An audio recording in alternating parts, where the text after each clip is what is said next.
What's the pathway to an unshakable life? Well, Jesus tells the disciples not to send people off. But what does he say? You give them something to eat. Knowing very well they can't do this, right? You give them something to eat.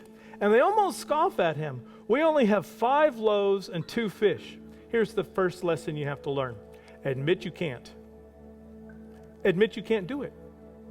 Admit that the calling he puts on your life is not something that you can do on your own. Maybe you can't fix a relationship. Maybe you can't make ends meet. Maybe you're not finding peace in your life. And then Jesus says to them, what does he say? I love how he says it so plainly. Bring it here to me. Bring it here to me. Oh, those blessed words. It doesn't mean give to God and sit back and do nothing at all, like be a stoic or just watch God work. It doesn't really mean that. In fact, Jesus blesses it, and then what does he do with it? What does Jesus do with the bread after he blesses it? He breaks it. What does he do? He hands it right back to them.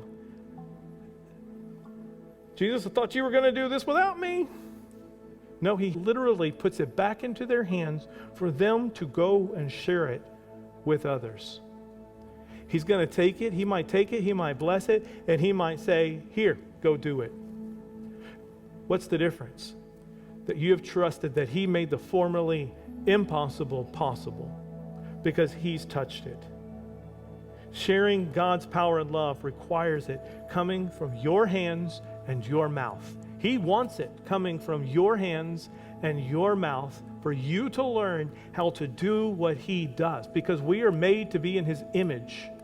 We are made to do what he does. And so he literally takes and does what he does, hands it to them that they may do what he does. They spread it to others. But what they find is that sharing doesn't empty them.